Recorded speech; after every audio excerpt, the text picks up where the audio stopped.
বিশ্বব্যাপী জলবায়ু পরিবর্তনের ফলে সৃষ্ট পরিবেশগত বিপর্যয়ের কারণ ও প্রতিকারে সুনির্দিষ্ট প্রস্তাবনা তৈরির লক্ষ্যে আজ থেকে ঢাকায় শুরু হয়েছে দুদিনব্যাপী দক্ষিণ এশীয় যুব পরিবেশ সম্মেলন 2011।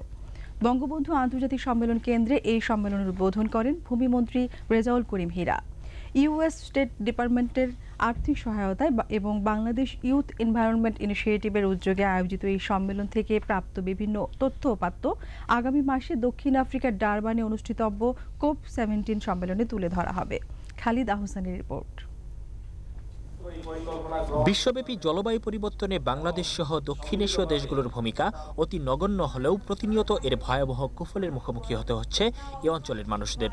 জলবায়ু পরিবর্তনের ফলে পরিবেশগত এসব সমস্যা মোকাবেলায় দক্ষিণ এশীয় দেশগুলোর করণীয় সম্পর্কে আয়োজিত এ সম্মেলনে অংশ নিচ্ছেন বাংলাদেশ সহ বিভিন্ন দেশের 200 জন যুব প্রতিনিধি। আমাদের এই কথাগুলি অর্থাৎ আমরা 2 দিন পরে যেই সিদ্ধান্তগুলি আমাদের আসবে সেই সিদ্ধান্তগুলি সামনে যে COP17 সম্মেলন অনুষ্ঠিত হবে আমরা পৌঁছে দেব বিশ্ব নেতাদের সামনে যে তোমরা পরিবেশ বিপর্যয়ের জন্য দায়ী, আর এই বিপর্যয় যে হচ্ছে এর ফলে আমরা বেশি ক্ষতিগ্রস্ত হচ্ছি।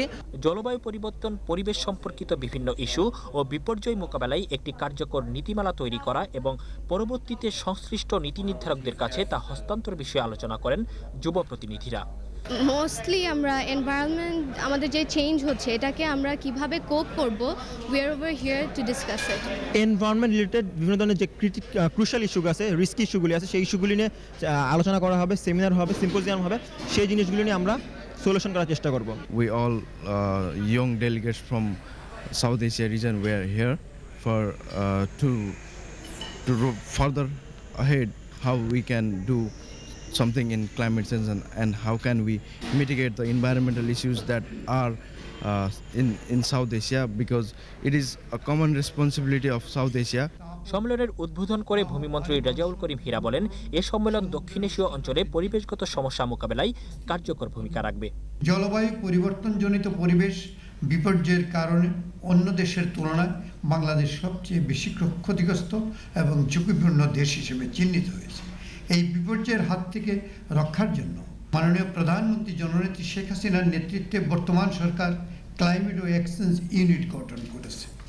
আমাদের সরকার জলবায়ু পরিবর্তনের প্রভাব মোকাবেলায় বিভিন্ন কার্যকরী অভিযোজন কার্যক্রম গ্রহণ করেছে। দেশের পরিবেশ সংরক্ষণ এবং উন্নয়ন দেশের জনসাধারণ সংশ্লিষ্ট পক্ষকে উৎসাহিত করার জন্য জাতীয় পরিবেশ পদক প্রবর্তন করেছে।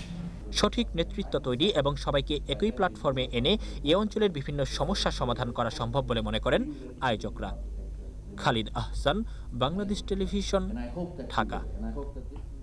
The two-day South Asian Youth Environmental Meet, SIAM 2011, has begun at Bangabandhu International Conference Centre, BICC, in Dhaka today.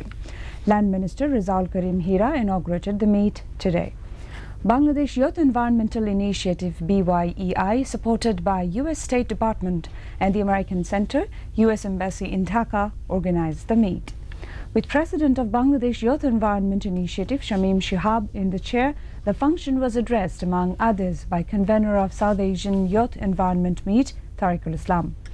Land Minister said Bangladesh is identified as one of the most vulnerable countries due to climate change.